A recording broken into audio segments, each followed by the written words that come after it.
something for him to take. The dash down is a really constantly changing, not to appreciate that, and he knew his comfort. Be sure to choose and help anyway.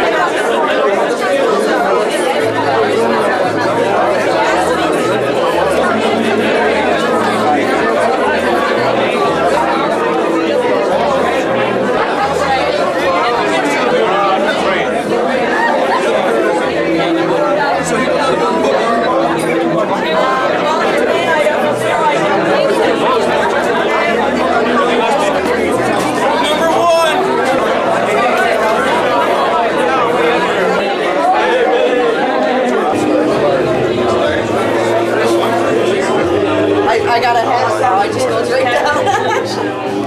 My childhood teacher was really awesome. And I was the project director at the national level on this building. So I'm actually now building a building that I'm actually going to use. So I get to wear all the mistakes. The whole complex, as it's going to be called, is shared by, with the exception that size. 7. Here is the dining room. It's primarily intended for here. Be able to Avalon is running. It will also be running every weekend for support window frames and sets in. This is the main entrance to the building. Painted on the floor. The floor will be painted first with a box of paint, and a big compass rose will be on that over this whole area. Then this whole area. Anyway, let's carry on down this way. Loading bay. Good like the engineer now, And then right there. This is our quarterdeck section, and unfortunately we don't have the doors on it. This is where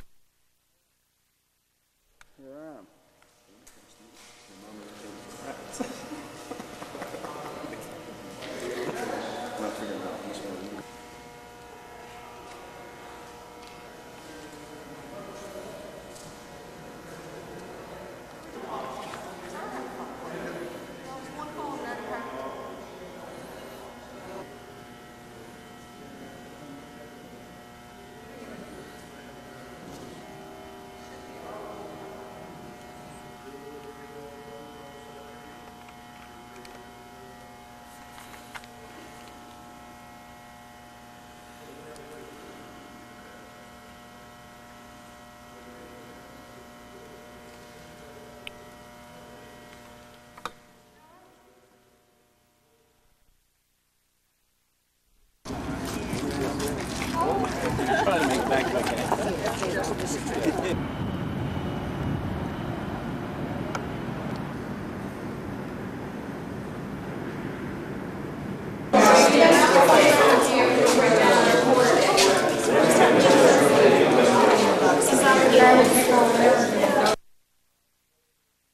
HMCS Cabot Naval Complex. I'm Naval Lieutenant John Bell, the Assistant Administration Officer for HMCS Cabot, and also the building OPI, in other words, the person who looks after the building from the unit point of view. So today we will be having a few words from people involved in building the building, and then I'll be passing off to the commanding officer, to Lieutenant Commander Margaret Morris, who will be going ahead with the time capsule ceremony. I'd like to call first on Mr. Louis Treemstra of West Ina Construction in Nepean, Ontario, to introduce some of the members of his team and say a few words about this job. Lou?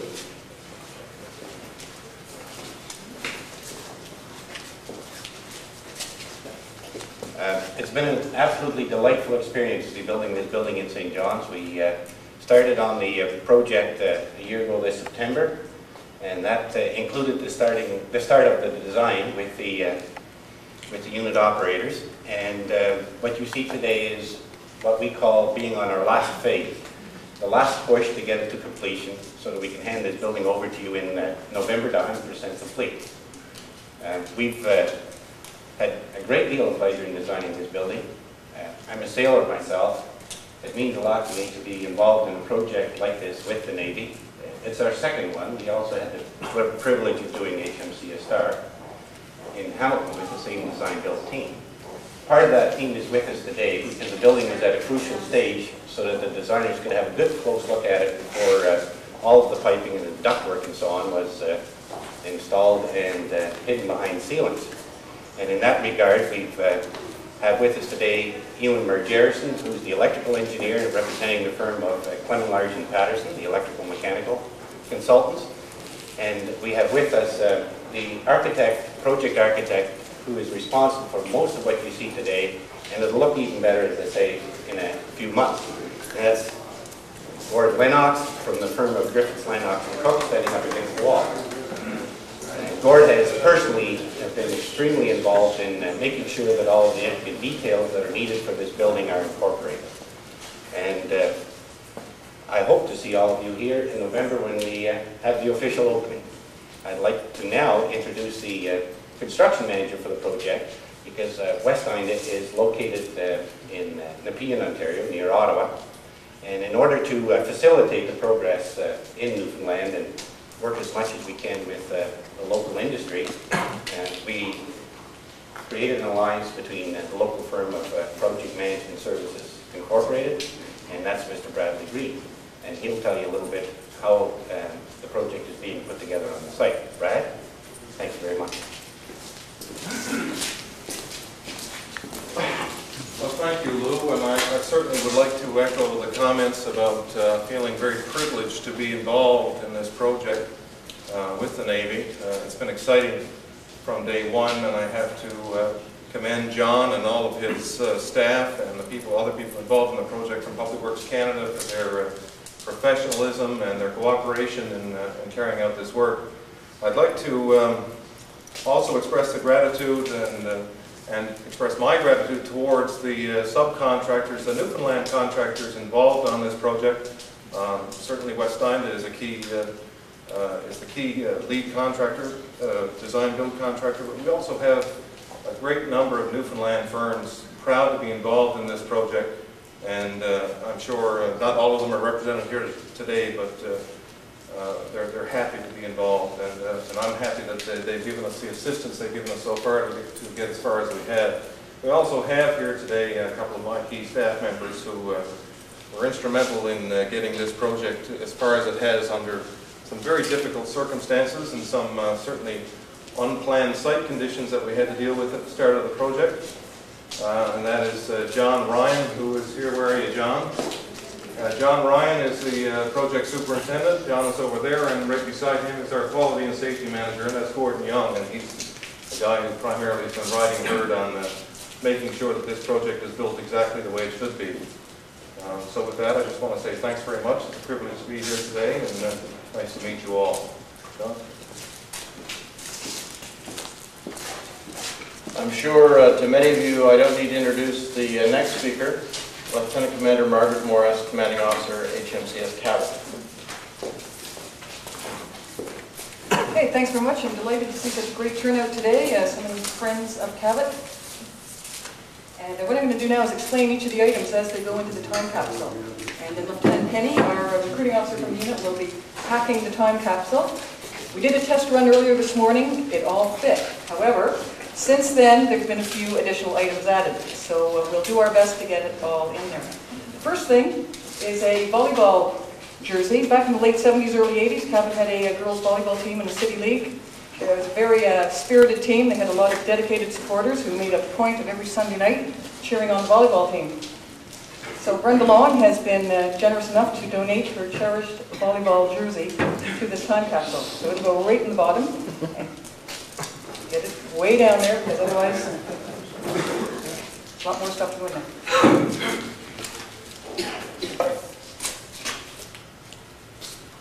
Fabian O'Day, the Honourable Fabian O'Day, who's in attendance right here, suggested page 1 of the logbook when HMCS Cabot was commissioned in 1949. And we've also included a copy of the ship's company, photograph of the ship's company and all the names. So as you can see, we've come a long way from the half dozen or so names on the first logbook entry to where we stand today. And also here is a Cabot cap tally from the days when sailors wore square collars and bell bottoms. Major Casey of the Marland Detachment has done up a letter and some photographs from her shop. We also have a program from this weekend's events and an application for the Crow's Nest Officers Club.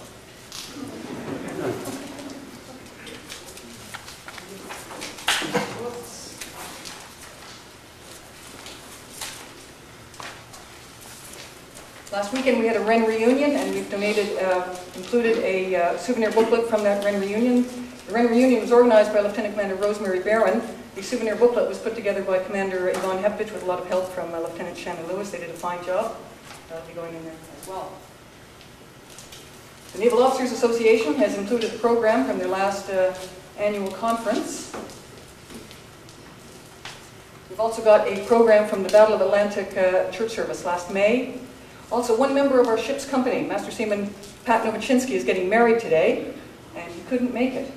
But we've included a program from his wedding, and I sincerely hope that in 50 years' time, he and his bride will be happily together to see this time capsule reopened. Lastly, we have a letter from the Honourable Fabian O'Day explaining who the people are on that the first logbook entry for Cabot. A couple of items from the Naval Officers Association, including a pin from Sackville. And this was provided by Ernie Reed. Now, Ernie expressed some concern how a lapel pin would withstand 50 years in a time capsule. So in my letter, I've said there, if all you see is a spoonful of dust, it used to be a Sackville lapel pin. I don't know if it'll rust in there or not. I hope it won't. The Naval Association, Mr. Jim Shields, in attendance here also, a photograph, and he has a letter there, greetings to the people 50 years' time at HMCS Cabot, and my letter to my successor in 50 years' time. Now, all these items we know will fit in the time capsule. So we'll get them in, and then we'll make room for these last-minute additions. There we go. Pulling a rabbit out of the hat there, Clyde? Mr. Ernie Reed has contributed. He served in HMCS St. Stephen during the war, and this is the ship's crest. Also a naval crown and an officer's cap badge and band.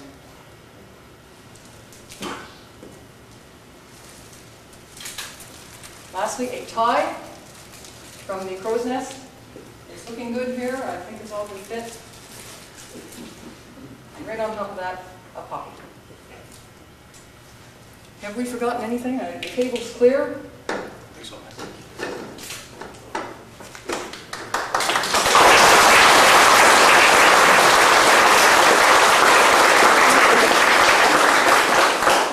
We do want to glue it, so if you could just undo that. And Gord, can you come forward?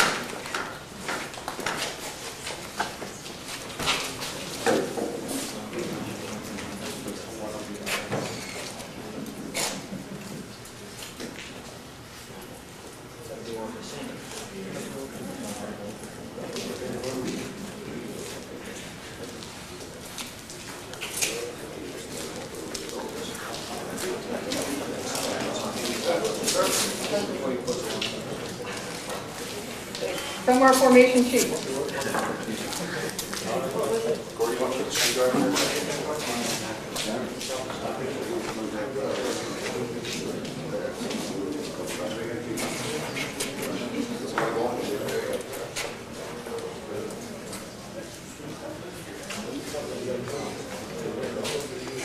And on the outside, I'm placing a sticker from the West Island Design Build Team, the HMCS Cabot crest on it. And it says on it, working together, building excellence. Not Cabot's motto, but it sure would be a good one for Cabot. Okay, well, this area here, of course, will be the quarterdeck of the new building, and here on the floor will be a compass rose.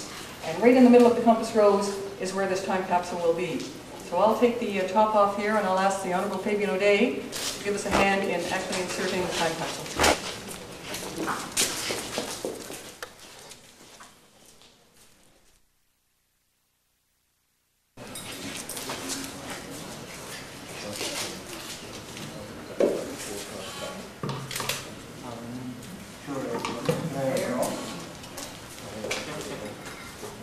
And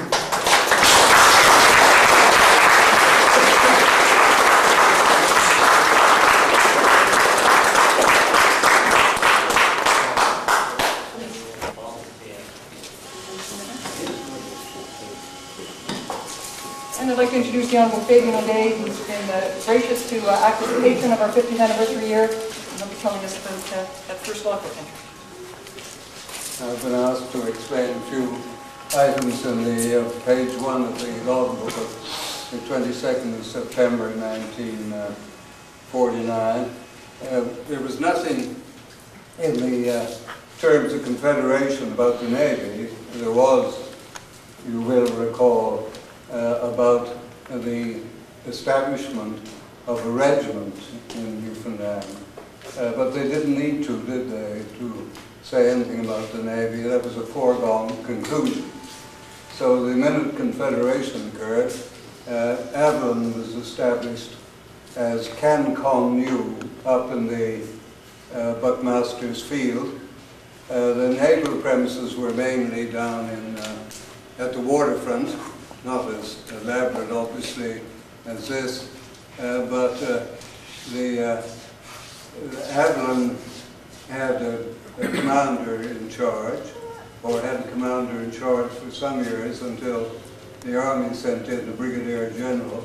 So the Navy immediately sent in a commodore, so they wouldn't be upped by the Army. And the record of the first page of that logbook gives the names of the 6 ex-officers of the services of the Naval Service who formed the beginnings of Cabot. 5 of them were Royal Navy, and 1 was Royal Canadian Navy. It was hard to get in the Royal Canadian Navy for Newfoundlanders in those days because they didn't want you. They said, you know, go over to the UK, and most people sensibly did. I didn't, and so I'm the Canadian one.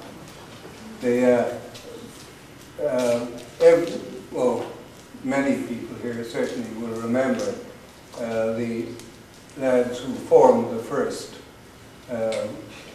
officers of Cabot and began the establishment of the building and the recruiting and set the whole thing running. H. Garrett, as he was called, Harold Garrett, was the first chap on that list, and he was a master at PwC, Prince of Wales College, who came out from England and taught there. He had been a member of the Royal Naval Reserve, RNVR, before the war, so he went over immediately and he stayed over there. I was trying to recollect this morning what the various 6 of us, or 5 of us, I can remember my own, I guess, what the various 5 others were doing, but it's all at as great a time as we had in the wardroom, and as riotous a time on many instances. We never knew what we did during the war. So I don't know what H. Garrett did at all, except that he served in Freetown, ashore, and served in Mombasa, because he joked about that, because it was a tradition in the Navy that if they wanted to get rid of an officer, they sent him to the equator, which was either Freetown on the west coast of Africa or Mombasa on the east coast of Africa. But he was great, as many of you would certainly fondly recall. He had a great tradition of he knew naval traditions and the history of the Navy completely, and he was a very good administrator. Fred Anderson had ended up as the CEO of the Faroes. Bill Munn, Bill's the only one living. I talked to Bill this morning, I asked him what he did. Bill was studying aeronautical engineering in England, and he was commissioned into the Fleet Air Arm as an air engineer. He told me that his service was from the Orkneys. I was up in the home fleet for some time, and many of you were. From the Orkneys down to Brisbane in the South Pacific in Australia. So that's a variety of service. Ralph Knight served in small ships, for the most part, minesweepers, I believe. And Paddy Gallagher, the other one, Paddy was an Irishman who was the wittiest man I ever knew, great companion, and he was the surgeon lieutenant, and he was a tremendous addition to the wardrobe, as Tony can remember, can't you, Tony? That's the number. So we met in Jake Plummer's office up at headquarters, which was called Joint Services Headquarters, on a Tuesday. Well, anyhow, it was on 2 days after the ship was commissioned, HMCS Cabot was commissioned. And we met up there 2 days after, on the 22nd, and began the proceedings which have led on to this. And certainly over the years the progress has been tremendous. And I'm glad to see from last night that things are not taken too seriously either. Because I can't remember anything being taken. I don't know what we been taken seriously. I don't know really what specialty. Tony, do you remember what specialty we were at the beginning? Did we have any object as the naval? No, I don't think so, but we mustn't forget that you've started the University Naval Training Division. Yes, the naval training, that was the most, that was a fantastic scheme, and why they gave that up, I don't know. But I don't think we taught everything, but I don't think we had a specialty there. But later on, the specialty, I believe, was in naval control, the naval control of shipping. My memory is dim. Someone may remember what specialty we did. Rosemary? Rosemary, were we specialized in anything in those days? I was a couple of years later.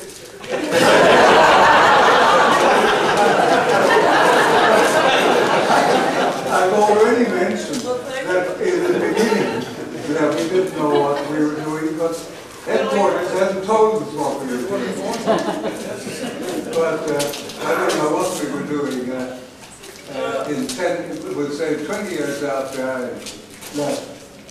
I know the rents were very limited in their fields of endeavor. It was technical if you had a prior background, but it was communications or supply. Oh, yeah. And Ted Canoe is here. Ted, here, sir. Are you you're a communicator from the beginning, and were during the war all the time. Can you remember what specialty we had? Only from 1951 when I became communications officer. And what were we specializing in as a naval division?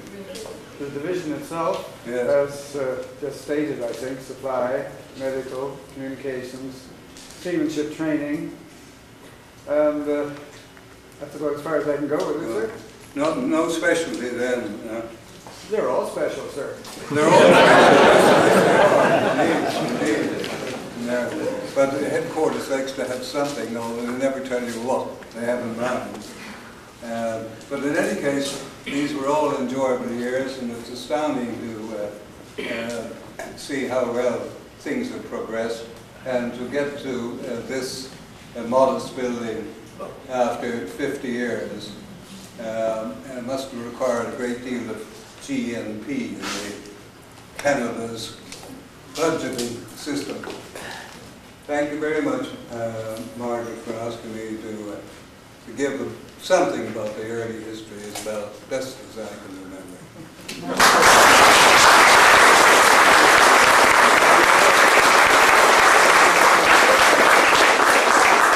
Thank you, sir.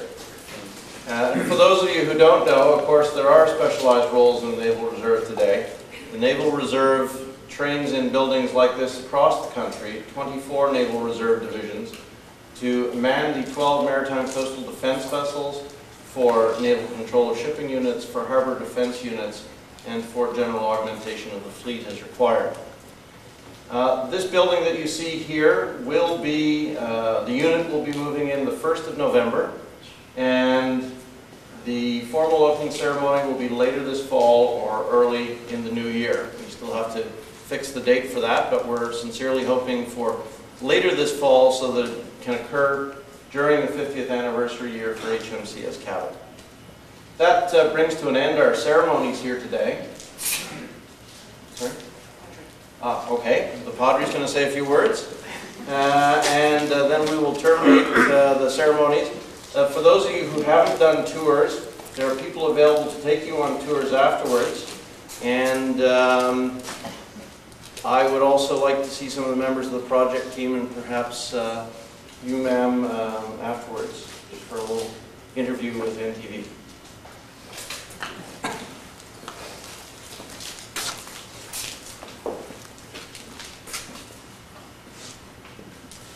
Good afternoon.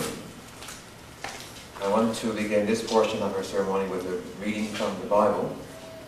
It's found in the Gospel of Luke, chapter 5. Once, while Jesus was standing by the lake of Gennesaret, and the crowd was pressing upon him to hear the word of God, he saw 2 boats at the shore of the lake. The fishermen had gone out of them and were washing their nets. He got into one of the boats, belonging to Simon, and asked him to put out from the shore a little. There he sat down and taught the crowds from the boat. When he had finished speaking, he said to Simon, "Launch out into the deep, and let down your nets for a catch." Launch out into the deep is a symbolic lesson, I believe, for the need to trust God in a new venture. We are here today, launching out on a new venture. In doing so, we need God's guidance and God's blessing. It is fitting, therefore, that we close this time capsule ceremony with a prayer. Please join with me in prayer.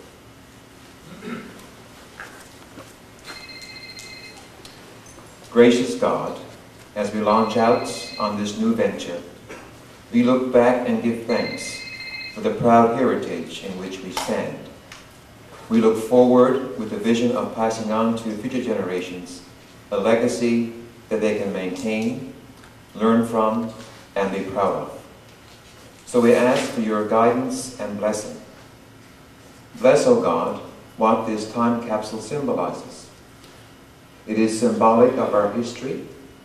It is symbolic of our hopes and vision that future members of Ship Company will strive to maintain freedom. For in freedom there is peace, and peace, O God, is your will.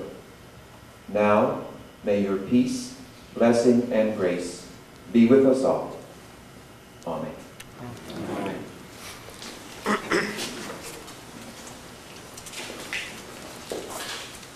I forgot to say, talking about the other side, what I did during the war. And so I was in the store and 8-inch cruiser and a fleet aircraft carrier. So I thought I'd better fill in that for the record. The other thing is what I particularly remember of the early days of Cabot. In the wardroom, we had 3 officers, I suppose out of a dozen or 15, who were skilled in accounting. We had a bank manager. We had one who had a degree from the Wharton School of Finance of the University of Pennsylvania. and we had a gentleman who was here who had a Bachelor of Commerce from McGill. So you would think that we would be able to have the accounts of the wardroom mess done perfectly all the time and balanced to the cent. I can remember a CO going through the accounts at the end of each month, and I suppose $200 wouldn't be spent, perhaps more, I'm not sure, because the times were different then, and there was a great deal of disorder in the wardroom after drill nights. But in any case, I believe that the accounts would not be more than that, and they were never balanced in the whole time. I hope yours are going to be better.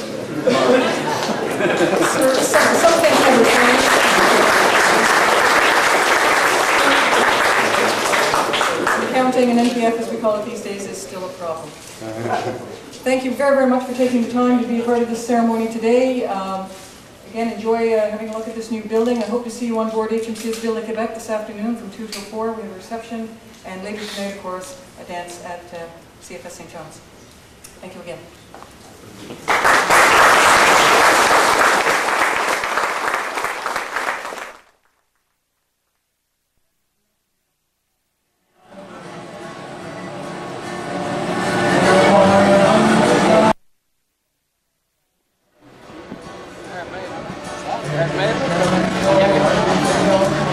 Come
on,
backyard, asking myself I should have worked so hard. Said thinking about the days to come, after dressed you soaking up the sun. Said here I hope I don't get fried. I'm feeling better than I felt for days. Ain't nothing better in the world to know. Feel so good, better keep it starting high. You better take that easy, cause some places on fire. Been a hard day and I don't know what to do. You wait a minute, baby, it'll happen to you. And I'm so glad, so glad. You got to give me some love today.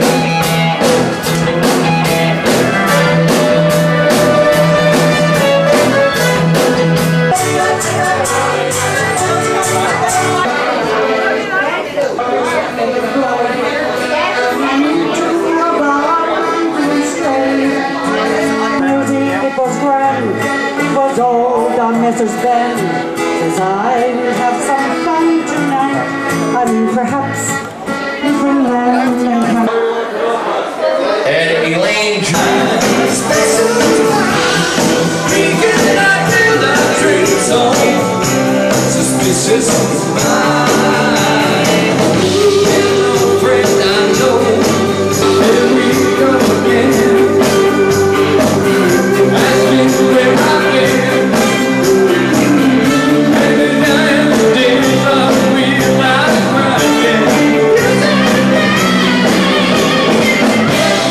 We can go on together.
should have done that earlier. Song, music, so loud. Okay. So you're golf with him? Say, by the way, you owe me a fucking... Yeah.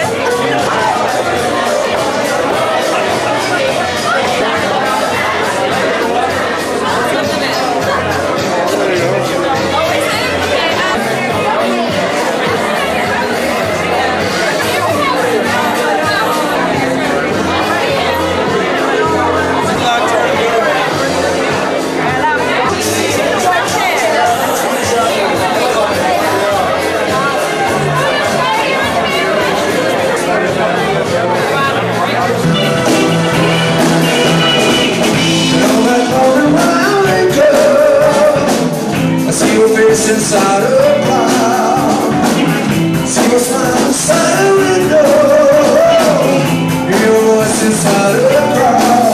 All the girls in the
So I would notice the Charlie, say something, didn't you roll cardboard? Let